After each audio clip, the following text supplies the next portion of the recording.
प्रमाणित किया, सच साबित किया भारतेंदु हरिश्चंद्र ने। मात्र 35 वर्ष की आयु में दुनिया छोड़ गए, मगर ऐसा क्या रह गया हिंदी साहित्य में जो भारतेंदु ने नहीं किया। हम जिस भाषा में बात करते हैं लेकिन लिख नहीं सकते, भारतेंदु ने अपने अथक प्रयास से उसे एक कर दिया और हिंदी को सरल व सुलभ बना दिया, जिसमें हम सब बोल सके, बात कर सके, समझ सके और उसे अपना सके। नमस्कार, आज 9 सितंबर है। आधुनिक हिंदी के पितामह भारतेंदु हरिश्चंद्र की जयंती। इस पावन अवसर पर मैं doctor Chhotelal Gupta, assistant professor, Bharatendu Harishchandra को कोटि कोटि नमन करता हूं। भारतेंदु हरिश्चंद्र का जन्म 9 सितंबर 1850 को काशी उत्तर प्रदेश एक संपन्न वैश्य परिवार में हुआ था। पिता का नाम गोपाल चंद्र एवं माता का नाम पार्वती देवी था। पिता गिरधर दास उपनाम से कविता लिखा करते थे। दुर्भाग्य से 5 वर्ष की अवस्था में माता की और 10 वर्ष की अवस्था में पिता की मृत्यु हो गई। लालन पालन घर के नौकर चाकरों की देख रेख में हुई। 13 वर्ष की अवस्था में गुलाब राय की सुपुत्री मन्नो देवी से विवाह संपन्न हो गया, जिससे 2 पुत्र और 1 पुत्री हुई। दोनों पुत्र भी जल्द ही काल के गोद में समा गए। भारतेंदु हरिश्चंद्र एक सफल कवि, लेखक, रंगकर्मी और पत्रकार थे। भारतेंदु का मूल नाम हरिश्चंद्र था और भारतेंदु उनकी उपाधि। भारतेंदु ने 1873 में हरिश्चंद्र मैगजीन निकाली। इसमें उन्होंने अपनी नई गढ़ी हुई हिंदी, जिसकी भाषा शैली खरी बोली थी, उससे सबका परिचय करवाया। इसमें न तो संस्कृत के कठिन शब्द थे और न अरबी के मुश्किल लफ्ज। ये बात और थी कि इस नई खरी बोली में उर्दू के शब्दों का मेल जरूर था।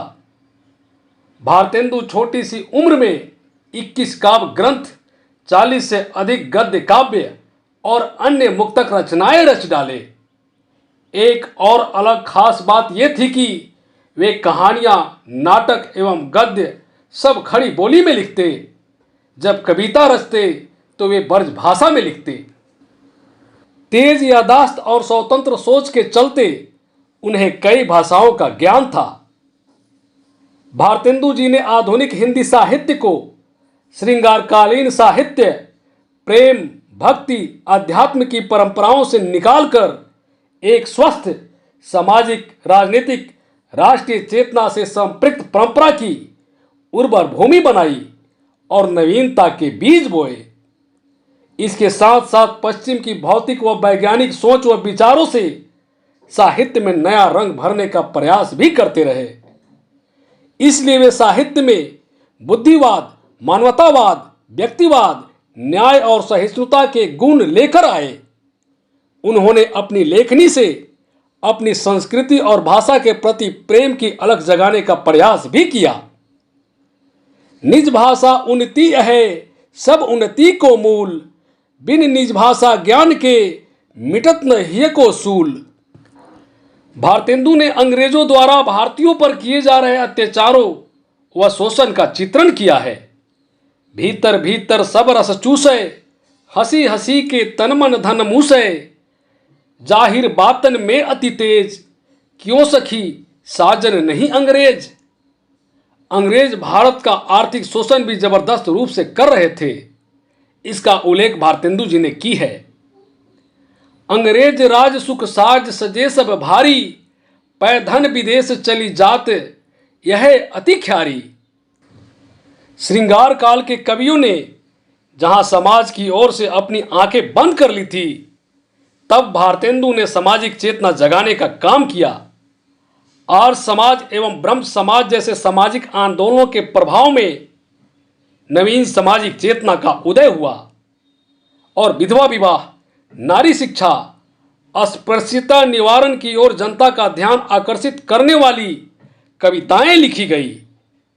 भारतेंदु ने भारत दुर्दशा का चित्रण इन पंक्तियों में किया है।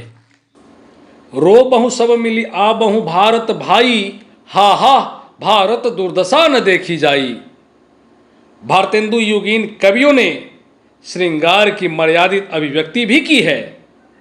कृष्ण को नायक व राधा को नायिका मानकर उनकी प्रेम लीलाओं का वर्णन किया है। भारतेंदु ने प्रकृति का स्वच्छंद रूप में चित्रण किया है। एक ओर तो बसंत, वर्षा आदि ऋतुओं के मनोहारी दृश्य प्रस्तुत किए हैं, तो दूसरी ओर गंगा, जमुना, चांदनी आदि का सुंदर चित्र भी चित्रांकित किया है। तरणित नूजा तट तमाल तरुवर बहु छाए, झूके कुलसौ जल परसन हित मनहु सुहाए।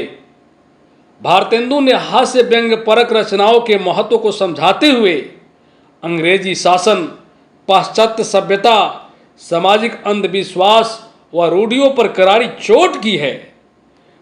उनकी प्रसिद्ध रचना अंधेर नगरी में चूरन वाला क्या कहता है, सुनिए।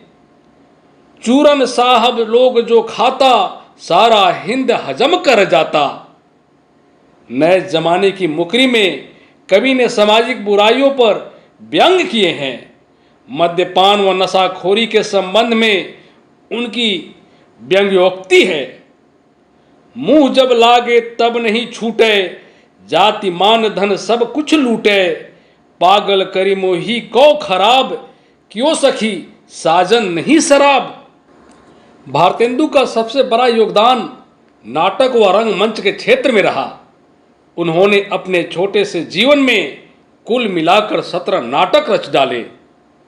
उन्होंने पौराणिक, ऐतिहासिक, राजनीतिक और सामाजिक नाटक लिखे। भारत दुर्दशा, अंधेर नगरी, वैदिक हिंसा हिंसा न भवती जैसे नाटकों से विशेष ख्याति प्राप्त की। इसके अलावा वे एक अच्छे अभिनेता भी थे, लिहाजा रंगमंच में भी उन्होंने कई प्रयोग किए। इसलिए उन्हें हिंदी का पहला आधुनिक नाटककार और मौलिक नाट्य चिंतक भी माना गया है। उन्हें हिंदी नाटक का युग प्रवर्तक करार दिया गया है। हिंदी में पहली बार प्रहसन लिखने की शुरुआत भारतेंदु ने शुरू की। इस विधा के माध्यम से उन्होंने समाज में गहरी पैठ वाले समस्याओं पर व्यंग के माध्यम से करारा प्रहार किया। भारतेंदु एक श्रेष्ठ पत्रकार भी थे। उन्होंने बाल बोधनी, कवि वचन सुधा और हरिश्चंद्र मैगजीन जैसी पत्रिकाओं का प्रकाशन और संपादन कर साहित्य में अलग विषयों और समस्याओं पर लिखा। आधुनिक भारत की समस्याओं पर खुलकर चिंतन किया। वे पत्रिकाओं के जरिए अक्सर देशभक्ति विकसित करने की कोशिश किया करते थे। इन पत्रिकाओं के लिए ढेरों निबंध, आलोचना व रितोपार्ज लिखे। भारतेंदु जी पत्रिकाओं के माध्यम से भारत की जनता को विदेशी वस्त्रों का बहिष्कार करने की शपथ लेने को भी प्रेरित करते थे। वे स्त्री शिक्षा के भी पैरोकार थे। बाल बोधनी पत्रिका का प्रकाशन महिला शिक्षा तथा महिला मुक्ति आंदोलन को बल देने के लिए किया गया। वे नारी सशक्तिकरण के बड़े हिमायती थे। भारतेंदु ने नई स्कूल की शुरुआत की। वे अपने भाई के साथ मिलकर बच्चों को निःशुल्क पढ़ाते भी थे। अतः भारतेंदु के रूप में हिंदी साहित्य को एक सबल साहित्यकार प्राप्त हुआ। वे सच्चे अर्थों में आधुनिक काल के जनक कहे जा सकते हैं। राष्ट्र व समाज को उद्बोधन देते हुए उन्होंने कवि कर्तव्य का बखूबी पालन किया। अतः ऐसे कवि को एक बार पुनः कोटि कोटि नमन। धन्यवाद।